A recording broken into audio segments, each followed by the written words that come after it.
chạp chạp cho xì sờ chạp tầng vông cho xì sờ sờ nó sắt chạm nó chờ lắm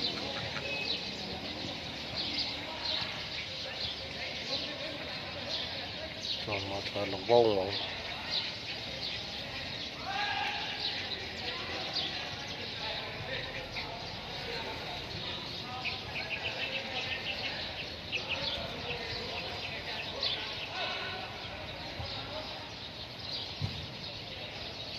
đẹp à.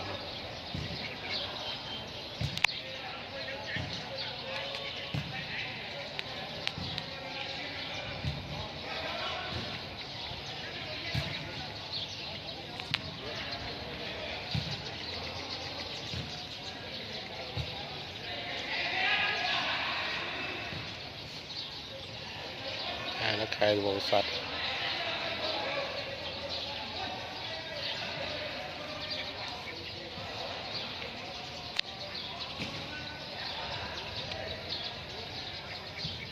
sắp chạm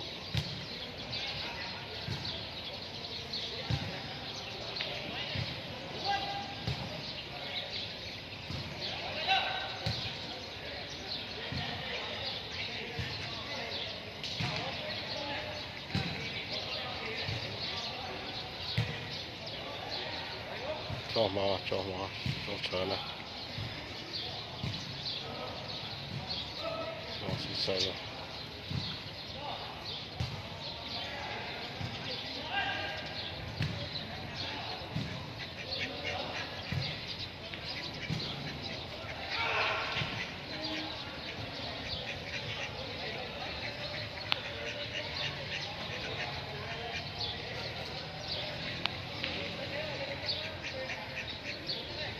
chào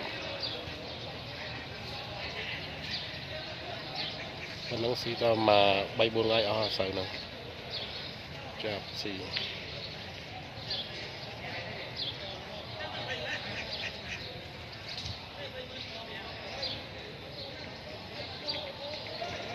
tôm lửa tia hạt sợi này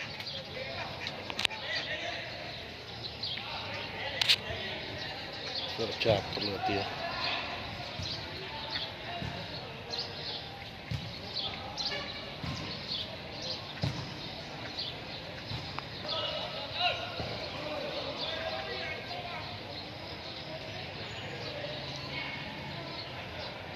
cho mò thủ vô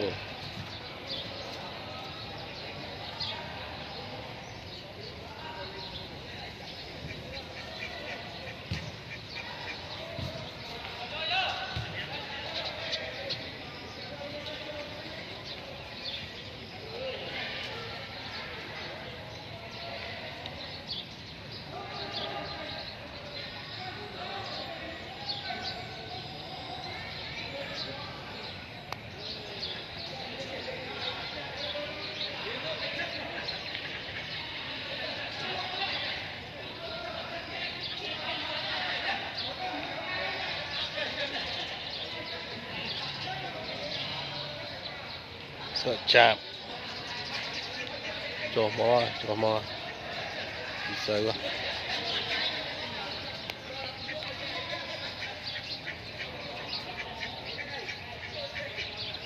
lừa tiền là tụt trơn lừa tiền